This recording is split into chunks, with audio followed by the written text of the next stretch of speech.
क्या आप बाली जाने का प्लान कर रहे हैं और ये समझ नहीं पा रहे कि वहाँ की जो बुकिंग्स हैं फ़्लाइट की और अकोमोडेशन की वो कैसे की जाए, वहाँ के वीज़ा के क्या रूल्स हैं, कहाँ कहाँ घूमने जाना चाहिए और कितने दिन की आइटिनरी होनी चाहिए। तो चलिए डिस्कस करते हैं इस वीडियो में, जो है बाली की कंप्लीट ट्रैवल गाइड।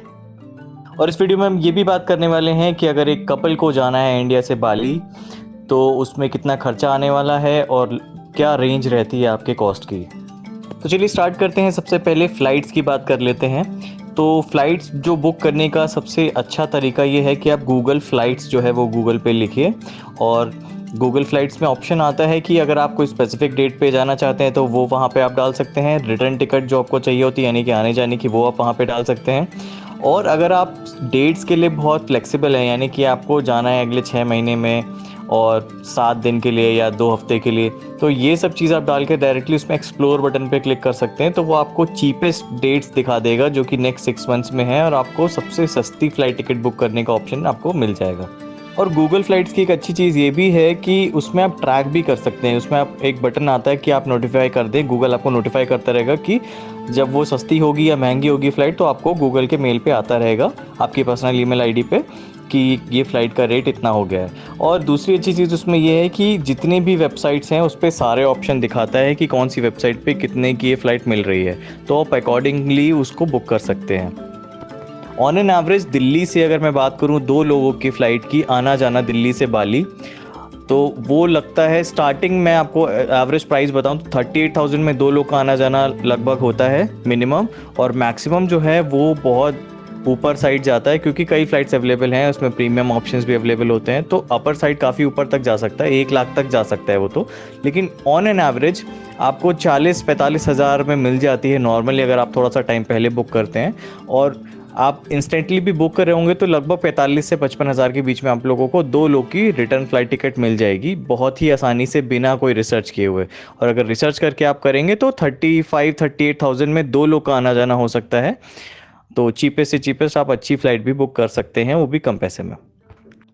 अब बात करते हैं वीज़ा की। तो इंडोनेशिया जहाँ पे बाली आता है वहाँ पे वीज़ा ऑन अराइवल की फैसिलिटी है इंडियंस के लिए। तो वीज़ा की फ़ीस देनी पड़ती है आपको। तो वो आप वहाँ पे डायरेक्टली काउंटर पे भी दे सकते हैं जाके जब आप पहुँचेंगे इमिग्रेशन पे। और या फिर अब बाली ने यानी कि इंडोनेशिया ने ऑनलाइन वीज़ा का भी ऑप्शन किया हुआ है, जिसका वीडियो मैंने डाला हुआ है ऊपर, लिंक पे आप चेक कर लीजिए, या फिर ऊपर आई बटन पे चेक कर लीजिए। तो वो कम्प्लीटली कैसे आपको ऑनलाइन फिल करना होता है फॉर्म, ये सब उसमें दिया हुआ है, पूरी गाइड दे रखी है। तो ये फ़ीस देनी होती है। और अब एक दो सेस और उन्होंने लगा दिए, ट्रैवल सॉरी टूरिज़्म टैक्स लगा दिया है बाली के लिए, क्योंकि बहुत ज़्यादा लोग वहाँ, भीड़ बहुत ज़्यादा आ जाती थी इसलिए। तो वो भी आपको देना पड़ सकता है। अब इसका डिपेंड करता है कि आप कब जा रहे हैं, कई बार उनके जो रूल्स हैं वो चेंज होते रहते हैं, लेकिन ये बहुत ज़्यादा नहीं है, तो आपको 1,000-1,500 और एक्स्ट्रा देना पड़ेगा। और तो ये तो बात करते हैं कि एग्जैक्टली कितना देना पड़ता है वीज़ा की फ़ीस इंडोनेशिया में, ट्रैवल वीज़ा यानी कि टूरिस्ट वीज़ा पे अगर आप जा रहे हैं तो वीज़ा ऑन अराइवल पे $35 आपको देना पड़ता है पर हेड। और टूरिज्म टैक्स जो है वो $10 है लगभग। तो आपको ये $45 जो है वो पर हेड देना पड़ेगा, टूरिज्म फ़ी और वीज़ा ऑन अराइवल की फ़ी। इसके अलावा जब आप वहाँ पहुँचेंगे तो आपको एक कस्टम क्लियरेंस का फॉर्म भरना पड़ेगा, जिसके उन्होंने वहाँ पे काउंटर लगाए हुए हैं एयरपोर्ट पे, बाली एयरपोर्ट पे। बहुत इजी है, बस आपको अपने चीज़ें वहाँ पे फिलअप करनी होती कि मैं क्या क्या लाया हूँ, कितना कैश कैरी कर रहा हूँ, कितना यूएसडी है, कितना आईडीआर है। ये सब चीज़ें बेसिक सी चीज़ें हैं, आप वहाँ पे सही सही लिख दीजिएगा, कहाँ रुक रहे हैं उसका लिखना पड़ता है। तो ये सब बेसिक सी चीज़ें हैं जो आपको वहाँ पे करनी पड़ेंगी, जो बहुत मुश्किल नहीं है, इनफैक्ट बिल्कुल भी मुश्किल नहीं, बहुत ईजी प्रोसेस है, कुछ आपको वहाँ पे टेंशन नहीं लेने की ज़रूरत है। एक चीज़ और रह रही थी जो वो है आपका इंश्योरेंस, ट्रैवल इंश्योरेंस जिसे बोलते हैं। तो ये कई लोग हमें इतने दिन में पूछ चुके हैं कि इंश्योरेंस कराना ज़रूरी है क्या। देखिए, इंश्योरेंस होता ऑप्शनल है, लेकिन मैं हमेशा यही सजेस्ट करता हूँ कि इंश्योरेंस, ट्रैवल इंश्योरेंस करा लेना चाहिए। क्यों? क्योंकि उसमें कई चीज़ें इंक्लूडेड होती हैं, और इंश्योरेंस हमेशा ही वो वर्स्ट केस सिनेरियो के लिए ही होता है। तो कई इंश्योरेंस में, ट्रैवल इंश्योरेंस में आपका लगेज भी इंक्लूडेड होता है, जो कि आजकल बहुत खोते हैं या डैमेज होते हैं आपका जो लगेज है, तो उसमें भी आप क्लेम ले सकते हैं। और बहुत बस महंगा नहीं होता है, 1500-1600 में 2 लोग का मिल जाता है आजकल। तो ये पॉलिसी बाज़ार वगैरह पे हमने भी ऐसे बुक किया था, और टाटा और शायद इन सब का इन्हीं में से किसी का किया था, मुझे याद नहीं है अब। लेकिन बहुत सस्ते हैं, आप इतना खर्च कर रहे हैं तो 1000-1500 और सही तो वो ट्रैवल इंश्योरेंस करा लेना चाहिए। और आप इसमें चेक ज़रूर कर लीजिए बुक करते टाइम कि मेरा क्या क्या चीज़ें इंक्लूडेड है इसमें, तो वो फ़ायदा ही है, आपको नुकसान कहीं नहीं देगा। और बाहर जाके आप किसी कंट्री में आपके साथ क्या मिस हैपनिंग या क्या हो जाए, तो आप परेशानी से बचने के लिए थोड़ा सा 1000-1500 और खर्च कर लेना ही ज़्यादा बेहतर है। इसके बाद बात करते हैं एकोमोडेशन की, यानी कि आप वहाँ पे कहाँ रुक सकते हैं। तो बाली क्योंकि पूरा ही टूरिज़्म का ही आइलैंड है और वहाँ पे हज़ारों प्रॉपर्टीज़ हैं, हज़ारों, मुझे तो लगता है शायद लाख प्रॉपर्टीज़ होंगी वहाँ पे। इतने ज़्यादा होटल्स हैं, इतने ज़्यादा हॉस्टल्स हैं, इतने ज़्यादा रिजॉर्ट्स हैं कि आपको इतने ज़्यादा ऑप्शंस मिल जाएंगे जब भी आप जहाँ भी बुक करने जाएंगे। तो मैं वैसे पर्सनली यूज़ करता हूँ अगोडा, क्योंकि उस पर सबसे सस्ते होते हैं, जो एकोमोडेशन है उसके लिए सबसे सस्ता होता है, तो मैं तो यही यूज़ करता हूँ, आपको भी यही सजेस्ट करता हूँ हमेशा मैं। तो उस पर आप चेक कर सकते हैं, काफ़ी ऑप्शंस मिल जाएंगे जो कि बहुत सस्ते से सस्ते, यानी कि 1-1.5 हज़ार से शुरू होते हैं और वो जाने को 35,000 40,000 इंडियन रुपीज़ के हिसाब से, इतने में तो आपको अतः लग्जरी मिल जाएगी। तो जो होटल्स इंडिया में बहुत लग्जरी वाले होते हैं, 20-25 हज़ार पर नाइट इंडिया के रुपये में होते हैं, वो वहाँ पे आपको बहुत सस्ते 5-6 हज़ार इंडियन रुपीज़ के हिसाब से वहाँ मिल जाएंगे। तो ये चीज़ बड़ा डिफरेंस है और बहुत फ़ायदा है बाली घूमने का कि भाई बहुत सस्ते में आपको बहुत अच्छी लग्जरी वाली चीज़ें मिल जाती हैं। तो अकोमोडेशन आप सर्च कर सकते हैं और उसमें पे एट होटल का भी ऑप्शन होता है, तो यानी कि आप होटल पे जाके डायरेक्टली पे कर सकते हैं, आपको पहले से पेमेंट करने की ज़रूरत नहीं पड़ेगी। हालांकि वो पहले आपको जब आपकी ट्रैवल डेट आ रही होगी तो कॉल करेंगे होटल वाले कि आप अपना पेमेंट कर दीजिए, लेकिन आप उनसे बात करके अपनी टिकट वगैरह उन्हें बता के कि भाई हम इस दिन आ रहे हैं, तो आप वहाँ पर जाके पेमेंट कर सकते हैं। ऐसा कोई ऑप्शन, मतलब ऐसी कोई दिक्कत वाली बात नहीं है। और दूसरी चीज़ ये, आप जो एकोमोडेशन जो बुक करेंगे इसके टिकट्स जो हैं आपको इमिग्रेशन पे मांगे जाते हैं। तो एटलीस्ट आप अगर कई दिन कई जगह रुकने वाले हैं तो एटलीस्ट एक जगह का होटल का बुकिंग आपको वहाँ दिखानी पड़ेगी। तो मेक श्योर करिए कि आप जाने से पहले अपनी होटल की बुकिंग कर लीजिए, क्योंकि इमिग्रेशन पे 2 चीज़ मांगता है। एक तो आपकी रिटर्न टिकट, यानी कि आप बाली या इंडोनेशिया से एग्जिट कब कर रहे हैं उसकी टिकट दिखाइए, और दूसरी चीज़ कि आप वहाँ पे आए हैं तो कहाँ पे रुकने वाले हैं। 2 चीज़ें पूछते हैं इमिग्रेशन पे बस, जो बेसिक्स ही है। बात कर लेते हैं कि बाली जाने के बाद सिम कौन सा लेना चाहिए, कहाँ से लेना चाहिए, या फिर अगर आप इंटरनेशनल रोमिंग लेने की सोच रहे हैं तो वो कैसे कर सकते हैं। तो हम जब गए थे तो हमने एक सिम भी ख़रीदा था, लेकिन वो हमने लोकल मार्केट से लिया था ये सोच के, क्योंकि एयरपोर्ट पे महंगे मिलते हैं, जैसा हम जाने के पहले व्लॉग्स देखे थे जो हमने। तो वहाँ जो हमने लोकल मार्केट से लिया वो हमारा अल्टीमेटली चला नहीं, लेकिन हमने अपना 2 में से एक फ़ोन के लिए सिम लिया था और दूसरे फ़ोन में अपने एयरटेल में इंटरनेशनल रोमिंग पहले से ही एक्टिवेट करा ली थी जाने से पहले। तो वो 15 दिन का प्लान लिया था हमने कुछ 2500 में हमारे पोस्ट पेड प्लान पे। तो वो बहुत अच्छा था, हम वही यूज़ किया, और क्योंकि लोकल हमने टेलीकॉम सेल का लिया था वो चला नहीं वहाँ पे। तो और हमें ये चीज़ और सीखने को मिली थी कि आप थोड़ा सा भले महंगा ले लीजिए एयरपोर्ट पे, लेकिन एयरपोर्ट वाले जो हैं वो डायरेक्टली जो कंपनी वाले होते हैं वो ही बैठे होते हैं, तो आपको चला के देंगे सिम। लेकिन जो लोकल मार्केट में होता है वो स्कैम हो सकता है आपके साथ, आपके पैसे भी चले जाएंगे, आप सिम भी यूज़ नहीं कर पाएंगे। तो वो तो अच्छा हुआ हमारे पास ऑलरेडी इंटरनेशनल रोमिंग थी, तो हम सारा जीपीएस और इंटरनेट, फ़ोन कॉल सब कुछ यूज़ कर पाए, अदरवाइज़ हम तो वहाँ पे परेशान हो जाते हैं। तो ये एक सबसे इम्पॉर्टेंट टिप है कि आप सिम अगर लेना चाह रहे हैं तो सिम आप लीजिए एयरपोर्ट से, और अगर आपको ईज़ी रहता है आपका कितने दिन के लिए जा रहे हैं उस हिसाब से इंटरनेशनल प्लान, तो इंटरनेशनल प्लान ज़रूर ले लीजिए। एयरटेल, वोडाफ़ोन दोनों के सिमिलर ही हैं, और जियो का भी ऐसे ही होगा, मोर और लेस सिमिलर ही प्लान्स होते हैं सबके। मेरे पास एयरटेल है तो एयरटेल पे हमने लगभग 2500 का था वो 15 दिन का, और बिल्कुल अच्छी कनेक्टिविटी थी। हम पूरे बाली में स्कूटर से घूमे थे, हमें कभी कोई दिक्कत नहीं आई थी। अब बात करते हैं करेंसी कन्वर्जन की।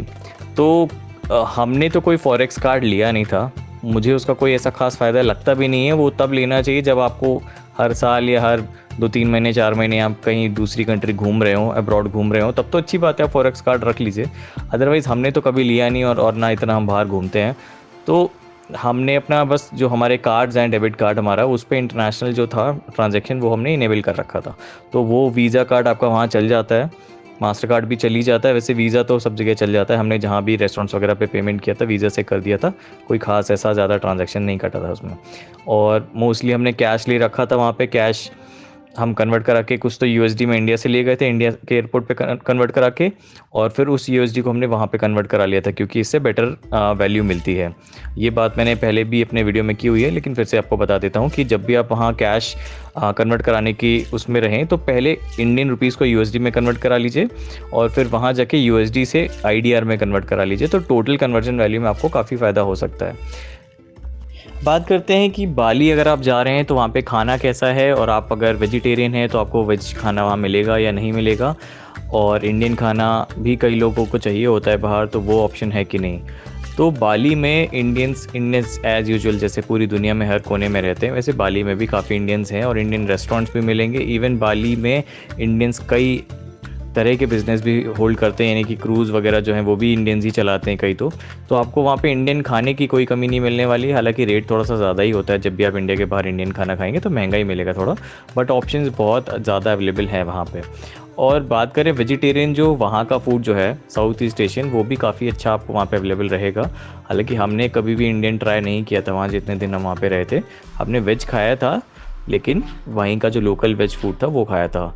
और फॉर एग्जांपल वहाँ पे एवोकाडो बहुत सस्ता और बहुत अच्छा मिल जाता है, बहुत फ्रेश मिल जाता है, तो वो तो हमने अथाह खाया था वहाँ पे। तो इस तरह के ऑप्शंस आप ट्राई करने वालों में से हैं तो ट्राई कर सकते हैं वेज में, और अदरवाइज़ आपको नॉन वेज खाना है तो वहाँ पे तो आपके पास अनलिमिटेड ऑप्शंस हैं, कुछ भी खाइए आप। अब बात करते हैं कि आप वहाँ पहुँचने के बाद लोकल ट्रैवल कैसे करेंगे। तो बाली में पब्लिक ट्रांसपोर्ट तो अभी की टाइम पे उतना ज़्यादा अच्छा नहीं है, इनफैक्ट नहीं है। हाँ, तो आप जो है कैब्स या तो बुक कर सकते हैं, और या फिर वहाँ पे जैसे यहाँ पे रैपिडो चलता है या फिर ओला का जो वो चलता है टू व्हीलर, वो वहाँ पे मिल जाता है। ग्रैब और गोजेक ये दोनों मिल जाते हैं, तो इनके ऐप वहाँ पे आप इंस्टॉल कर लीजिए, और ग्रैब गोजेक दोनों में से कोई सा भी यूज़ कर सकते हैं। तो ये ऑप्शन आपको इजीली अवेलेबल रहेगा। और दूसरी चीज़ जो हमने किया था वो ये था कि आप किसी भी जहाँ पे भी आप रुके हो अपने लोकल मार्केट में जाके एक स्कूटी रेंट पे ले सकते हैं, और अपना वैसे तो इंटरनेशनल परमिट चाहिए होता है, बट कई बार वो लोग आपके ड्राइविंग लाइसेंस पे भी दे देते हैं, साथ में पासपोर्ट की कॉपी लगा लेते हैं। तो अगर आपके पास ये ऑप्शन है तो आप ये ले सकते हैं, और बहुत सस्ता है, बिल्कुल इंडियन रेट पे ही होता है। 350 या 400 रुपये पर डे का हमने लिया था स्कूटी। और उसमें भी डिपेंड करता है आप किस लेवल की स्कूटी ले रहे हैं या बाइक ले रहे हैं, तो उस हिसाब से महंगा होता जाता है, जैसे इंडिया में होता है सेम है। और रेट्स भी सिमिलर ही हैं, 350 से शुरू होता है लगभग, और जाता है पर डे का 700 800 900 तक, डिपेंड करता है कौन सी बाइक ले रहे हैं आप। तो ये ऑप्शन सबसे अच्छा रहता है। पेट्रोल वहाँ पे काफ़ी सस्ता है, लगभग 55-60 रुपये लीटर का रहता है, और मिल भी जाता है पेट्रोल पंप। और अगर पेट्रोल पंप नहीं भी अगर आपके आसपास, तो वो वहाँ के जो लोग हैं कई दुकानों पे पेट्रोल बेच रहे होते हैं, थोड़ा सा महंगा बेचते हैं लेकिन आपको मिल जाता है, तो उसकी भी कोई दिक्कत नहीं है, पेट्रोल आपको ईजिली अवेलेबल रहेगा वहाँ पे। तो स्कूटी का भी ऑप्शन हो सकता है, कैब आप कर सकते हैं, ग्रैब गोजेक कर सकते हैं। तो ये 3-4 ऑप्शन है जिनसे आप वहाँ पे बहुत इजीली घूम सकते हैं। और इसके अलावा आपको लग रहा है कि यार मैं कम दिन के लिए जा रहा हूँ, तो आप अपने होटल वालों से बात करिए, वो भी आपके लिए कैब अरेंज कर देते हैं, हमने भी एक बार करवाया था। अब एक चीज़ है जो सबसे ज़्यादा लोग हमसे पूछते हैं, वो है बेस्ट टाइम टू ट्रैवल बाली। तो आप चाहे किसी भी जगह से बाली आ रहे हो, बाली में 2 सीज़न होते हैं, ड्राई सीज़न और wet season. Dry season mostly उनका अप्रैल से स्टार्ट होता है, जो कि जाता है सितंबर अक्टूबर तक। इस पूरे सीज़न में सबसे ज़्यादा वाटर एक्टिविटीज़ होती हैं, क्योंकि ड्राई रहता है, बारिश नहीं होती है, तो आपको ईजिली वाटर एक्टिविटीज़ आप कर पाते हो, कोई डिसरप्शन नहीं होता है। और वाटर एक्टिविटीज़ में भी स्पेशली ड्राई सीज़न में सर्फिंग वाले ज़्यादा लोग आते हैं, जो कि ज़्यादातर ऑस्ट्रेलिया से आते हैं, तो उनके लिए ये सीज़न बहुत अच्छा है। बट इंडियंस के लिए मैं आपको बताऊं कि क्योंकि इंडियंस ज़्यादा ऐसा कोई सर्फिंग वगैरह तो कर नहीं रहे होते हैं, घूमने का ज़्यादा होता है उनका, तो मोस्टली वेट सीज़न में जाते हैं इंडियंस। और बाली में भी ऐसा, क्योंकि ऐसी कोई वो नहीं है कि दिन भर बारिश ही होती रहती है, वेट सीज़न में भी कोई 1-8 महीने रहते हैं जिनमें ज़्यादा बारिश होती है, बट मोस्टली जो है वो बारिश थोड़ी सी होती है, फिर बंद हो जाती है, और आराम से आप घूम सकते हो। तो और बहुत प्लेजेंट वेदर ही हो जाता है, बल्कि बारिश होने के बाद ठंडा हो जाता है। तो मैं तो हमेशा यही कहता हूँ कि आप, क्योंकि अक्टूबर नवंबर के बाद से जाएंगे जब टिल मार्च, तो ये सीज़न वैसे भी ठंडा सा रहता है, प्लीजेंट रहता है, थोड़ी थोड़ी बारिश होती रहती है, तो ये सीज़न अच्छा रहता है और काफ़ी लोग जाते हैं। और बाली तो थ्रू आउट 12 के 12 महीने लोग जाते हैं, तो ऐसा कोई नहीं है कि कौन सा बेस्ट मंथ है। लेकिन ये जो वेट सीज़न है, लोग इसमें काफ़ी इंडिया से तो जाते हैं, और जो बाकी सर्फिंग वगैरह वाले हैं ऑस्ट्रेलियंस वगैरह, वो मोस्टली ड्राई सीज़न में जाते हैं, तो ये डिफरेंस है। बाकी क्राउड तो वहाँ हमेशा रहता है, पूरे थ्रू आउट द ईयर रहता है। तो बेस्ट टाइम की बात करें तो दोनों में बेस्ट टाइम आपकी प्रेफरेंस के ऊपर है, बाकी वहाँ जाने को हर टाइम पे लोग जा रहे हैं। और अगर ड्राई सीज़न की बात करूँ तो ड्राई सीज़न में भी लोग सबसे ज़्यादा जून जुलाई में जाते हैं, और अप्रैल मई में थोड़ा कम प्रेफर करते हैं क्योंकि गर्मी बहुत ज़्यादा हो जाती है। तो ये भी है ड्राई सीज़न का एक ड्रॉबैक। और बात करें वेट सीज़न में तो अक्टूबर से मिड नवंबर तक थोड़ा कम जाते हैं लोग क्योंकि थोड़ी सी ज़्यादा बारिश होती है। बाकी नवंबर से लेके मार्च तक लोग जा रहे होते हैं थ्रू आउट, क्योंकि दिसंबर जब आता है, दिसंबर में तो वैसे भी लोग पूरी पूरी वैकेशन मनाने आए होते हैं वहाँ पे पूरे महीने के लिए। तो वो तो वैसे भी उनका पीक सीज़न है, भले वो वेट सीज़न में आए, लेकिन वहाँ पे लोग होते ही हैं, बहुत ज़्यादा लोग होते हैं, न्यू ईयर मना के ही जाते हैं फिर वहाँ से। तो ये थी बात पूरा कि कैसा रहता है वहाँ पे बाली में बेस्ट टाइम का। तो best time throughout year ही है, लेकिन मोस्टली लोग नवंबर दिसंबर प्रेफर करते हैं वेट सीज़न में, और इधर जून जुलाई प्रेफर करते हैं ड्राई सीज़न में। तो ये एक बेस्ट टाइम है कहने को, तो इसमें लोग ज़्यादा जाते हैं और क्योंकि मौसम थोड़ा ठीक रहता है दोनों टाइम पे। अब बात करते हैं थिंग्स टू डू इन बाली। तो बाली में करने को बहुत कुछ है, प्रॉपर ट्रैवल डेस्टिनेशन है वो। तो स्नॉर्कलिंग कर सकते हैं वहाँ, सर्फिंग के लिए बहुत ज़्यादा लोग आते हैं वहाँ, स्कूबा डाइविंग के बहुत सारे स्पॉट्स हैं, काइट सर्फिंग कर सकते हैं, और लगभग सारे वाटर एक्टिविटीज़ आप कर सकते हैं। बट मेक श्योर कि आप ज़्यादा बारिश वाले मौसम में मत जाइए, यानी कि ड्राई सीज़न में जाइए अगर आप बहुत ज़्यादा वाटर एक्टिविटीज़ के शौकीन हैं। और वहाँ टेम्पल्स बहुत हैं, क्योंकि हिंदू की जो वहाँ पे वो पॉपुलेशन है वो 85% है, तो टेम्पल्स ही टेम्पल्स है, हर घर में एक टेम्पल है।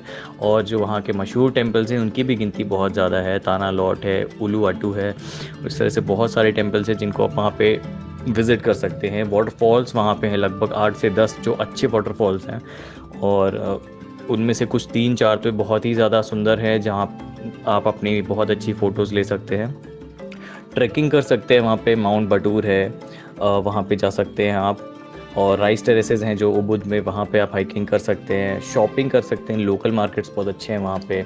नाइट मार्केट्स भी हैं, उबुद में हैं, सानूर में हैं, कूटा में हैं, और भी कई जगह हैं। और एलिफेंट सफारी है वहाँ पे, उबुद में होती है, नॉर्थ ऑफ उबुद में होती है। और उबुद पैलेस है वहाँ पे, वाटर पैलेस है। तो करने को इतनी ज़्यादा चीज़ें हैं वहाँ पे, आप कर सकते हैं। तो बहुत ही हैपनिंग प्लेस है बाली। तो सारी बेसिक चीज़ों के बारे में बात करने के बाद चलिए बात करते हैं कि बाली में आखिर रुका कितने दिन के लिए जाया जाए। तो बेसिकली हम आइटनरी की बात करेंगे यहाँ पे। तो 3 दिन मिनिमम, लोग 3 दिन तो आते ही हैं बाली। भाई इतनी दूर आप आओगे घूमने तो कम से कम 3 दिन तो रुकोगे ही। तो 3 दिन, 5 दिन, 7 दिन, 6 से 7 दिन, 10 दिन और 15 दिन, मोटा मोटा मैं एक बता रहा हूँ जो लोग प्लान करके आते हैं रफली। तो 3 दिन, 5 दिन, 7 दिन, 6-7 दिन, मतलब 10 दिन, 9 से 10 दिन, 14 से 15 दिन, या फिर सीधे 20 से 30 दिन, क्योंकि 30 डेज़ का आपको एक बार में वीज़ा ऑन अराइवल मिला होता है। तो 30 दिन के अंदर तक आप रह सकते हैं पे एक बार में वीज़ा लेके। तो इतनी तरह की आइटनरीज़ हैं जो लोग वहाँ पे जाते हैं इंडिया से या फिर किसी और कंट्री से, तो रुकते हैं वहाँ पे। तो इनके बारे में चलिए डिस्कस कर लेते हैं। तो सबसे छोटी आइटनरी की बात कर लेते हैं जो कि 3 से 4 दिन की है। तो उसमें क्योंकि 3 से 4 दिन में आपके पास टाइम बहुत कम है, तो सबसे इंपॉर्टेंट जगह जो बाली की हैं वो आप वहाँ पे कवर अप कर सकते हैं, जिसमें से आता है वहाँ के टेम्पल्स, वहाँ का जो मेन कल्चरल सेंटर है यानी कि उबुद, और या तो ये कर सकते हैं। और एक जो नया नूसा पेनिडा आइलैंड जो है काफ़ी ज़्यादा मशहूर हो गया है, तो वो ज़रूर कवर करते हैं लोग बाली आने के बाद। तो बाली के जस्ट एडजेसेंट वो आइलैंड है, तो वो आप कवर कर सकते हैं एक दिन में डे टूर करके। और बाकी वहाँ पे एक ओलूवाटू टेम्पल है जस्ट बिल्कुल साउथ के पॉइंट पे बाली के। तो ये कुछ 3-4 जगह हैं जहाँ पे आप जा सकते हैं, जिसमें कि आप पहले ऐसे कर सकते हैं कि फर्स्ट डे आके आप पहले उबुद चले गए, उबुद के आसपास जितनी चीज़ें वो आपने घूम ली। उसके बाद आप जो है वो वेस्ट के साइड में, बाली के जो वेस्ट में ताना लॉट टेम्पल वगैरह घूम लिए। उसके बाद वहाँ पे सेमिनियाक बीच है पास में, वो घूम लिए, और उलूवाटू टेम्पल घूम लिए। और उलूवाटू के पास 2-3 बीचेस हैं, ग्रीन बॉल बीच, पांडवा बीच, ये सब आप कर सकते हैं चेक। और एक दिन आप अपनी आइटनरी में से रख सकते हैं भी, जैसा मैंने बताया, नूसा पेनिडा के डे टूर के लिए। तो इस तरह की आइटनरी होती है 3 से 4 दिन की। और ये इसका भी एक सेपरेट वीडियो भी बनाया हुआ है हमने, वो भी आप ऊपर आई बटन पे चेक कर सकते हैं या फिर लिंक इन डिस्क्रिप्शन है। तो ये है 3 से 4 दिन की आइटनरी। इसके बाद बात करते हैं इससे ज़्यादा दिन की। तो बात करते हैं 5 से 7 दिन की। अब मैं एक साथ ही ले रहा हूँ 5 दिन और 6-7 दिन का, अलग अलग क्या करूँ, 5 से 7 दिन की आइटनरी की बात कर लेता हूँ मैं। तो ये मोस्टली लोग करते यही हैं कि 7 दिन के लगभग मंडे को आए और मंडे को गए, या फिर संडे को आए संडे को गए वाला, इस लगभग इस तरह की आइटनरी लोगों की होती है और ऐसी ट्रैवल प्लान्स होते हैं जनरली। तो मैं 5 से 7 दिन में आपको बताता हूँ कि सबसे बेस्ट आइटनरी क्या होती है। कि आप जब आए बाली एयरपोर्ट पे, पहले दिन आप उतरेंगे तो लगभग आपका आधा दिन जा चुका होता है, और आप कूटा रुकिए, क्योंकि कूटा एरिया में ही आपका बाली एयरपोर्ट आता है। तो आप वहीं पे रुकेंगे तो इतना दूर ट्रैवल करने के बाद आपको फिर से बाली के अंदर ट्रैवल नहीं करना पड़ता है, ये मैं हमेशा बोलता हूँ। तो आप कूटा एरिया में ही रुक जाइए, सबसे ज़्यादा वहाँ पे अकोमोडेशन अच्छे मिल जाते हैं। तो कूटा में रुकिए, फर्स्ट डे आप वहाँ पे स्पेंड करिए, आसपास के बीचेस एक्सप्लोर कर लीजिए। उसके बाद सेकेंड डे जो है वो आप सेमिनियाक जा सकते हैं, चैंगू जा सकते हैं, जो कि कूटा से ही थोड़ा नॉर्थ में है, और वहीं पे एक तानालॉर टेम्पल भी है, जो कि मैंने पिछले आइटिनरी में भी बताया। तो ये बिल्कुल इंपॉर्टेंट जगह है जहाँ पे लोग जाते ही जाते हैं। तो ये पहले 2 दिन में आप एक्सप्लोर कर सकते हैं, यानी कि पहले दिन कूटा और उसके आसपास, दूसरे दिन आप चैंगू और सेमिनियाक के आसपास वाला कर सकते हैं, तीसरे दिन आप कर सकते हैं उलुवाटू और उलुवाटू के आसपास की चीज़ें।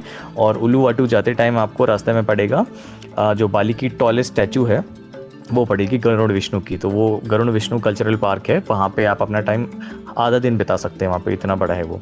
तो आपके 3 दिन ऐसे सॉर्टेड हो गए, और 1-2 दिन कम से कम आप उबुद के लिए रख लीजिए, क्योंकि उबुद में काफ़ी जगह है घूमने की, और 1 दिन कम से कम रख लीजिए नूसा पेनिडा के लिए। तो इस तरह से आपके लगभग 5 से 6 दिन निकल जाएंगे। और बाकी अगर आपके पास इससे ज़्यादा का टाइम है तो वो हम नेक्स्ट आइटिनरी में बात करते हैं। अब बात करते हैं 9 से 10 दिन की आइटिनरी, जो कि ये भी कॉमनली लोग कर लेते हैं 9 से 10 दिन की। इसमें क्योंकि बाली काफ़ी अच्छे तरीके से एक्सप्लोर हो जाता है, और इससे पहले वाला जो था यानी कि 5 से 7 दिन में, उसमें बाली आप मोस्टली एक्सप्लोर कर लोगे, लेकिन ज़्यादातर इंपॉर्टेंट जगह वो हो जाती हैं और ठीक ठाक आपकी ज़्यादा भाग दौड़ भी नहीं होती है। तो 5 से 7 दिन भी ठीक रहता है, और उससे काफ़ी बेटर 9 से 10 दिन रहता है, जिसमें आप चीज़ें थोड़ी आराम से रिलैक्स होकर घूम सकते हो। सिर्फ ऐसा नहीं कि सुबह से शाम तक चीज़ें घूम ही रहे हो, आप टहल ही रहे हो और आराम नहीं कर पा रहे हो और लाइफ को वहाँ पे एंजॉय नहीं कर पा रहे हो। तो 9 से 10 दिन के बारे में बात करें तो उसमें 5 से 7 दिन वाली जो थी चीज़ें वो तो आप घूमोगे ही, साथ में उसमें आप दिन एक्सटेंड कर सकते हो। जैसे उबुद के जो 2 दिन थे उनको आप 3 दिन कर सकते हो, नूसा पेनिडा में जो आप डे टूर करके आए थे उसको 2 दिन कर सकते हो, जिससे कि आप उनमें और अच्छे से घूम सको और बहुत आराम से घूम सको, जिसमें और मज़ा आएगा आपको। और अब बात करते हैं 14 से 15 दिन, यानी लगभग 2 हफ्ते की आइटनरी। तो ये तो इतने में आप लगभग पूरा बाली एक्सप्लोर कर लोगे, और काफ़ी अच्छे से आराम करते हुए। तो इसमें भी वही सारी जगह रहेंगी आपकी, सारे टेम्पल्स, आपके वाटरफॉल्स बहुत ज़्यादा हैं उबुद में, जो कि उबुद वाले एरिया में है। वो लगभग आप सारे लगभग 7-8 वाटरफॉल्स हैं, और बहुत खूबसूरत वाटरफॉल्स हैं, वो सब के सब एक्सप्लोर कर सकते हो इतने दिन में आप। तो आप उबुद के सबसे ज़्यादा दिन जब एक्सटेंड कर लोगे ना, तो आपको सबसे ज़्यादा आनंद आएगा, क्योंकि सारी नेचुरल ब्यूटी वहीं पे है। तो आप मान के चलो कम से कम 4 से 5 दिन आपको उबुद में अगर रह लोगे आप, तो आपकी जो बाली की वो है पूरी ट्रिप सॉर्टेड हो जाएगी। सारे वाटरफॉल घूमिए वहाँ पे आप, 6-7 जितने भी हैं वो सारे घूम लीजिए, जो भी अच्छे हैं वो भी लिस्ट में नीचे डाल दूंगा, और आपको मिल भी जाएगा बहुत कॉमनली नोन। इसके अलावा वहाँ पे मंकी फॉरेस्ट है, जिसमें पूरा 1 दिन निकल जाता है आपका, वहाँ पे आप जा सकते हैं।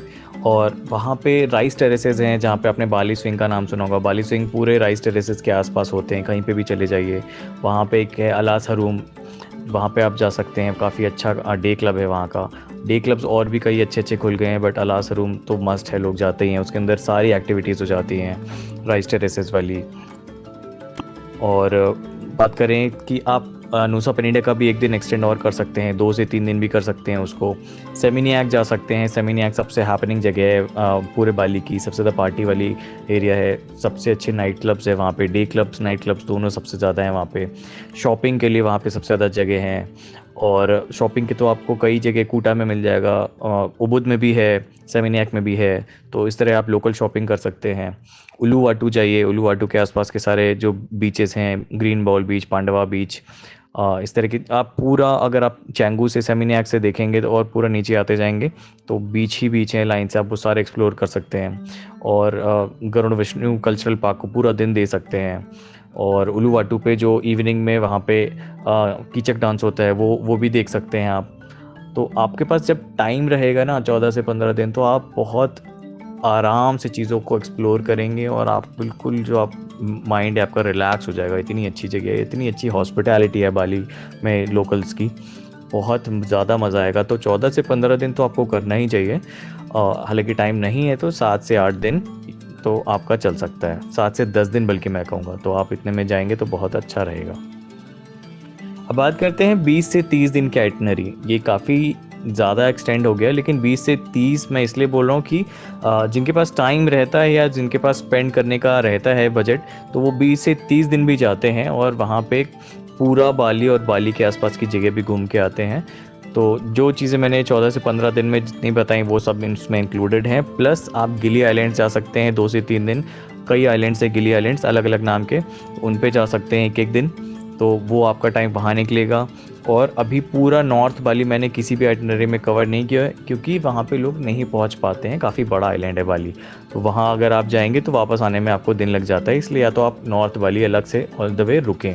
तो ऐसा हो सकता है कि आप थोड़े दिन साउथ बाली रुकिए, फिर उबुद जो कि सेंट्रल बाली है वहाँ रुकिए, फिर कुछ दिन नॉर्थ बाली रुकिए, फिर कुछ दिन नॉर्थ वेस्ट ऑफ बाली रुकिए। तो घूमने की वहाँ पे भी काफ़ी जगह हैं और रिलैक्सिंग जगह बहुत ज़्यादा है वहाँ पे। तो आपका अकेले बाली में ही 10 से 12 दिन निकल जाएंगे। उसके बाद इनफैक्ट ज़्यादा ही, 10 से 12 तो मैं कम बोल रहा हूँ, 10 से 14 दिन निकल जाएंगे अगर आप 20 से 30 दिन की बात करें। उसके बाद आप गिली आइलैंड्स के लिए रख लीजिए 3 से 4 दिन अलग। दो गिली आइलैंड भी घूमेंगे तो आपको 3-4 दिन वहाँ पे गए। 2 से 3 दिन आप नूसा पेनिडा आइलैंड जा सकते हैं। और अगर आपको और भी टाइम बच रहा है तो आप जो मेन लैंड है वहाँ का, जो मेन आइलैंड है, जावा, सुमात्रा, इन सब पे भी जा सकते हैं घूमने। बट उसके लिए आपको फ़्लाइट लेनी पड़ेगी, वो जो कि लोकल फ़्लाइट्स बहुत महंगी नहीं है, वो भी आप ले सकते हैं। और 20 से 30 दिन में आप पूरा इंडोनेशिया भी कवर कर सकते हैं। बात कर लेते हैं कि बाली जाने में आपका खर्चा कितना होने वाला है। तो जैसा मैंने स्टार्टिंग में बताया था कि सबसे ज़्यादा जो खर्चा होता है वो बाली की फ़्लाइट्स का होता है। तो अगर आप सबसे सस्ती से सस्ती या फिर आपके बजट में जैसी भी आप फ़्लाइट बुक करना चाहते हैं, अगर वो कर लेंगे तो सबसे ज़्यादा पैसा आप फ़्लाइट में ही बचा सकते हैं। फ़्लाइट में आपका पैसा बच गया। सेकेंड, आपका जो सबसे बड़ा खर्चा होता है वहाँ का एकोमोडेशन का, तो वो मैंने आपको बताया 1000-1200 से शुरू होते हैं और लगभग अतः ऊपर अपर साइड तो बहुत ज़्यादा ऊपर जाता है। तो आप अपने हिसाब से होटल्स भी सस्ते और अच्छे बुक कर सकते हैं, जो कि ऑप्शंस इजीली अवेलेबल है वहाँ पे। तो वहाँ पे भी आपने पैसे बचा लिए। बाकी डेली का खर्चा कोई ज़्यादा नहीं होता है, इंडिया के हिसाब से भी वहाँ काफ़ी सस्ता है। अगर आप वहाँ के रेस्टोरेंट्स के जो रेट हैं खाने के, वो काफ़ी, हम लोग का लगभग 2 लोग का मुश्किल से एक जगह कहीं भी जाते तो 1500-2000 से ज़्यादा बिल नहीं आता था। लगभग 1-1500 ही आता था 2 लोग का। हम तो वैसे 4 लोग गए थे, तो 1-1500 में आपका एक जगह का बिल आता था। तो आप की जो अगर 2 मील भी ले लें, क्योंकि ब्रेकफास्ट तो इंक्लूडेड ही होता है आपका होटल में, तो बाकी अगर लंच और डिनर भी देख लें तो मुश्किल से 2-2500 का होता था आपका पूरे दिन का खर्चा। तो ये जो कि कोई ज़्यादा नहीं है। तो 2-2500 का आपका दिन का हो गया। आप अपनी आइटनरी जितने दिन की उससे मल्टीप्लाई कर लीजिए उसको, उतने का आपका फूड का खर्चा हो गया डेली का।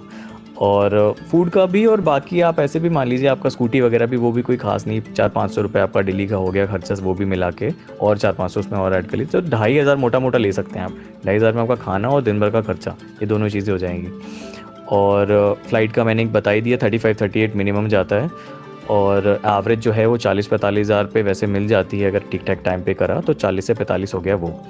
और इसके अलावा डे टूर जो है, डे टूर आपके गिली के थोड़े महंगे हो सकते हैं, हो सकता है क्या, वो थोड़े महंगे होते ही हैं। और जो नूसा पेनिडा का डे टूर अगर करना है तो लगभग 3-3.5 हज़ार का पर हेड हो जाता है। और अगर आपको वहाँ जाके रुकना ही है तो वो सिमिलर रेट है जैसे बाली के अकोमोडेशन है वैसे ही वहाँ के हैं, तो वो कोई ज़्यादा बड़ा नहीं है। और आपका जो फास्ट बोट जाती है जो, हाँ, क्योंकि नूसा पेनिडा आप जाएंगे बाली से, तो फास्ट बोट भी सस्ती है। वो उसके रेट में डाल देता हूँ, लिंक भी डाल देता हूँ, बुकिंग के लिंक भी डाल देता हूँ, बहुत सस्ते हैं वो। और ये हो गई बात, खाने की हो गई, रहने की हो गई, जाने की हो गई, वीज़ा की मैं आपको ऑलरेडी बता चुका हूँ। तो ओवरऑल जो है, ओवरऑल खर्चा, कई लोग मुझसे पूछ चुके हैं, एक्चुअली वीडियो भी मैं फिर से इसीलिए बना रहा हूँ क्योंकि इतने दिनों में लोग इतने ज़्यादा कॉस्ट पूछ चुके हैं, इतने ज़्यादा कमेंट कर चुके हैं अलग अलग चीज़ों के, तो मैंने कहा भाई और क्लैरिटी से वीडियो बना लिया जाए। तो मेरा पर्पज़ यही है फिर से बनाने का कि भाई क्लैरिटी रहे इस बार। तो कॉस्ट पे हमेशा लोग बोलते हैं, तो कॉस्ट का आप सीधा सीधा ले लो, 40-45 हज़ार आपका फ़्लाइट हो गया। और अगर आप 7 दिन की बात कर रहे हो तो लगभग आपका 20 हज़ार का रुकने का और लोकल खर्चा हो जाएगा। तो आपका 4-5 यानी 65-70 हज़ार तो आपका रहना, खाना और फ़्लाइट का हो गया। और मोस्टली और बचा क्या, यही तो होता ही है। बाकी आपका नहीं, सॉरी, रहना नहीं, इसमें दिन भर का खाना, दिन भर का खर्चा और फ़्लाइट हुआ। अभी रहने का अगर मैं मोटा मोटा 2-2.5 हज़ार रुपये भी मान लूँ तो 7 दिन की अगर मैं बात करूँ तो लगभग 17-18 हज़ार का ये हो गया। तो 70-80 हज़ार के आसपास में आप 7 दिन की ट्रिप बहुत 6 से 7 दिन की ईजिली कर सकते हैं। और बाकी इससे ज़्यादा दिन के लिए रह रहे हैं तो आप इसी हिसाब से मल्टीप्लाई कर सकते हैं अपनी ट्रिप के लिए।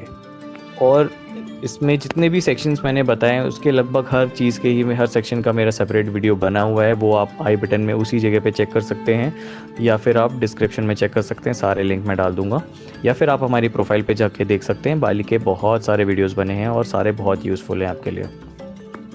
तो उम्मीद करता हूँ ये वीडियो आपके लिए बहुत हेल्पफुल रहेगा खुद से ट्रिप प्लान करने के लिए बाली के लिए, और अगर आप कपल हैं तो आपके लिए तो स्पेसिफिकली।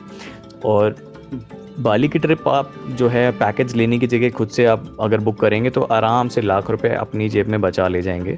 तो क्योंकि हमें वहाँ पे लोग मिले थे कई ऐसे जो वही पैकेज लेके आए थे और सेम जगह घूमने को मिलते थे, जहाँ जहाँ हम अपने आप जाते थे वो उनका पैकेज वाला भी उनको वहीं लेके आया होता था। और हमारी जो ट्रिप थी वो 1.25 लाख 1.35 के आसपास हुई थी, और उनकी ट्रिप के लिए उन्होंने 2.5 लाख पे किए हुए थे। और हम साथ में ही गए थे, कई कपल तो ऐसे थे कि हमारी जाने वाली फ़्लाइट भी सेम थी और आने वाली फ़्लाइट भी सेम थी, और उसके लिए उन्होंने 2.5 लाख दिए थे, जिसके लिए हमने लगभग 1.25 लाख दिए थे टोटल खर्चा। तो आप सोचिए कि लगभग आप मोटा मोटा लाख रुपए बचा सकते हैं अगर आप खुद से प्लान करेंगे तो। और आपको कोई भी और हेल्प चाहिए तो आप कमेंट में पूछ सकते हैं। बाकी मुझे लगता ही नहीं कि कुछ और ऐसा बचा है जिसका हमने आज तक वीडियो ना बनाया बाली पे। तो बाली के ईच सेक्शन के आपको वीडियोस मिल जाएंगे जैसा मैंने बताया। तो देखते जाइए, और आपको कुछ भी परेशानी हो तो आप हमसे ज़रूर पूछिए। हमारे इंस्टाग्राम पे भी पूछ सकते हैं, उसका नाम भी द टू फाउंडर्स ही है। और तो मिलते हैं नेक्स्ट व्लॉग में। Till then thank you for watching and bye bye.